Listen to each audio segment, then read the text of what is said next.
Guys ഇന്നൊരു ബുധനാഴ്ചയാണ്. അപ്പോൾ നമുക്ക് നല്ലൊരു നെയ്ച്ചോറും ചിക്കൻ കറിയും ചിക്കൻ പൊരിച്ച് നമുക്ക് ഉണ്ടാക്കാം. അതിന് വേണ്ടതായുള്ള ഇൻഗ്രീഡിയൻസ് ആണ് നമ്മുടെ കയ്യിൽ. കറിവേപ്പിലയുണ്ട്, ഉള്ളി, തക്കാളി, പച്ചമുളക്, ക്യാരറ്റ് എന്നുള്ള ചെറിയ ചെറിയ സംഭവങ്ങൾ നമ്മുടെ കയ്യിലുണ്ട്.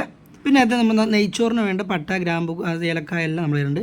പിന്നെ ചെറിയ നാരങ്ങ നീരിന് വേണ്ടിയുള്ള. അതിനുശേഷം അരിഞ്ഞു വെച്ച ഈ കാണുന്നതാണ് നമ്മുടെ ഇൻഗ്രീഡിയൻസ്. ഉള്ളി, തക്കാളി, പച്ചമുളക്, അതേപോലെ ക്യാരറ്റ് എല്ലാം നമ്മൾ റെഡിയാക്കി വെച്ചിട്ടുണ്ട്. ഓക്കെ, ഇതേ നോക്കുമ്പോൾ നമ്മുടെ ഫ്ലോക്കി മണമൊക്കെ വിശന്നിട്ട് കേട്ട് നമുക്ക് വരികയാണ് കേട്ടോ അടുക്കളയ്ക്ക്. എന്താ കഴിക്കാനായില്ലെന്ന് കണ്ടുള്ള രീതിയിൽ കേട്ടോ. ഗൈസ് ഇതാണ് നമ്മുടെ പൂ പോലുള്ള അരി, നെയ്ച്ചോറിന് വേണ്ടിയുള്ള അരിയൊക്കെ റെഡിയാക്കി വെച്ചിട്ടുണ്ട്. ഗൈസ് അങ്ങനെ തിളച്ച എണ്ണയിലേക്ക് ചെറിയ ചെറിയ നുറുക്ക് അരിച്ച് നമ്മുടെ ഉള്ളി ഇട്ടു. പിന്നെ നമ്മുടെ ചിക്കൻ കഴുകി മസാലയൊക്കെ പുരട്ടി മാറ്റി വെച്ചേക്കും. ഒന്നും പറയണ്ട, ഫ്ലോക്കി ചിക്കനെ മണം കേട്ട് നമ്മുടെ റൂമിലെത്തി. അങ്ങനെ നമ്മൾ നെയ്യിലേക്കിട്ട ഉള്ളി ഏകദേശം വഴണ്ടി വരണം, നല്ല രീതിയിൽ വഴറ്റണം. അതിന് നമ്മൾ ഫ്ലോക്കിയുടെ ചിക്കൻ്റെ റെസിപ്പിയാണ് ഈ കാണുന്നത്. അങ്ങനെ നമ്മുടെ ചട്ടി കിടക്കുന്ന ഉള്ളി, തക്കാളി എല്ലാം അങ്ങനെ വഴറ്റുകൊണ്ടിരിക്കുകയാണ്. കുറച്ചുള്ളി നമ്മൾ മാറ്റിയിട്ട് അതൊന്ന് മിക്സിയിൽ അടിച്ചെടുത്തതിന് ശേഷം നമ്മൾ ഉപയോഗിക്കും ചിക്കനിലേക്ക്. അങ്ങനെ നമ്മുടെ ചിക്കന് വേണ്ടി ഉള്ളി സംഭവങ്ങളെല്ലാം ഒന്ന് വഴണ്ടി വരികയാണ്. നമ്മുടെ ചിക്കൻ നേരെ അതിലേക്ക് ഇട്ട് കൊടുക്കുകയാണ് കേട്ടോ. കഴുകി വൃത്തി നല്ല മസാലയൊക്കെ റെഡിയാക്കി പൊളിയാക്കി വെച്ച സംഭവമാണ് കേട്ടോ. അങ്ങനെ ഇട്ട് കൊടുത്തതിന് ശേഷം അതൊന്ന് ഇളക്കി പിടിക്കണം. ഓക്കെ ഗൈസ്, അങ്ങനെ ഏകദേശം ഒരു 30 മിനിറ്റ് ശേഷം നമുക്ക് തിളച്ചാർന്ന് നമ്മുടെ ചിക്കൻ കറി റെഡിയായി വരികയാണേ. അതേപോലെ നമ്മൾ ആവിയിലിട്ട് വേവിച്ച് ഫ്രൈ ആക്കാൻ വേണ്ടി കുറച്ച് ചിക്കൻ പീസ് മാറ്റി വെച്ചിട്ടുണ്ട്. അതും നമ്മൾ നമ്മുടെ ചട്ടിയിലോട്ട് ഇടുകയാണ്.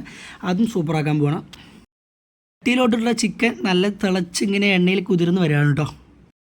അതിനിടയിൽ നമ്മൾ ചിക്കൻ കറി ആക്കിയ ചിക്കൻ കറി ഗുളു എന്ന് തിളച്ചുകൊണ്ടിരിക്കണേ. മറ്റൊരു ചട്ടിയിൽ വെച്ച് നമ്മുടെ പൊരിക്കാൻ വെച്ച ചിക്കൻ കറിവേപ്പിലേക്ക് ഇട്ട് ഗുളു അതും തിളയ്ക്കുന്നു. ആവിയിലാണ് നമ്മൾ ഈ ഫ്രൈ ചെയ്യുന്നത് കേട്ടോ ചിക്കൻ. അടിപൊളിയാണേ.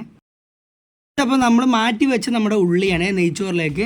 അപ്പോൾ നമ്മൾ നെയ്യിലിട്ടതിന് ശേഷം അതൊന്ന് വഴറ്റി എടുക്കണം. അപ്പോൾ അതിലേക്ക് ഇട്ടു. അപ്പോൾ പിന്നെ നല്ലപോലെ ഒന്ന് വഴറ്റി. അതിന് മുൻപ് നമ്മൾ കുറച്ചും കൂടി നെയ്യ് ഒഴിച്ചു ഉള്ളിയുടെ മുകളിലൊന്നും കൂടി സെറ്റാകാൻ വേണ്ടിയിട്ട്. അതിന് ശേഷം ഒരു 2 പച്ചമുളകും കൂടി ഇട്ടിട്ട് പിന്നെ അതൊന്ന് വഴണ്ട് നല്ല രീതിയിൽ ബ്രൗണിഷ് കളറാകുമ്പോൾ അതിലോട്ട് നമ്മൾ നുറുക്കി വെച്ച് നമ്മുടെ ക്യാരറ്റിനെ ഇടുക. എന്നിട്ട് അതും നല്ല രീതിയിൽ വഴണ്ട് കഴിക്കാൻ പാകത്തിന് ആകുന്നവരെ നമ്മളിങ്ങനെ ഇളക്കി കൊടുക്കുക. ഉള്ളി ഏകദേശം ഗോൾഡൻ ബ്രൗൺ ആവുന്ന പോലെ തന്നെ നമ്മുടെ ഈ ക്യാരറ്റ് നല്ലപോലെ വേകണം. അപ്പോൾ അതേ നമ്മൾ കുതിർത്ത് വെച്ച നമ്മുടെ അരി കേട്ടോ. അങ്ങനെ നമ്മുടെ അരിക്ക് മുൻപായിട്ട് നമ്മുടെ കപ്പിനനുസരിച്ചുള്ള വെള്ളം നമ്മുടെ ആ വഴറ്റിയ ഉള്ളിയിലേക്കും മസാലയിലേക്കും ഒഴിച്ച് കൊടുത്തു. അതിനുശേഷം ചെറിയൊരു പാത്രത്തിൽ കുറച്ച് നാരങ്ങ നീര്, അത് നമ്മുടെ ഈ അരി ഒട്ടാതിരിക്കാനും അടി പിടിക്കാനൊക്കെ വേണ്ടിയിട്ടാണ് നമ്മൾ നാരങ്ങ യൂസ് ചെയ്യുന്നത്. വേണ്ടവർക്ക് യൂസ് ചെയ്യാം, വേണ്ടാത്തവർക്ക് യൂസ് ചെയ്യേണ്ട. അപ്പോൾ ഞങ്ങളത് ഒഴിച്ചു. അതിനുശേഷം നമ്മുടെ കഴുകി വെച്ച അരി നേരെ അതിലോട്ട് പകർക്കുകയാണ്. അതിനുശേഷം പിന്നെയും വേണമെങ്കിൽ കുറച്ച് നെയ്യ് ഒഴിക്കാം. ഞാൻ പിന്നെയും കുറച്ച് നെയ്യ് ഒഴിച്ചു.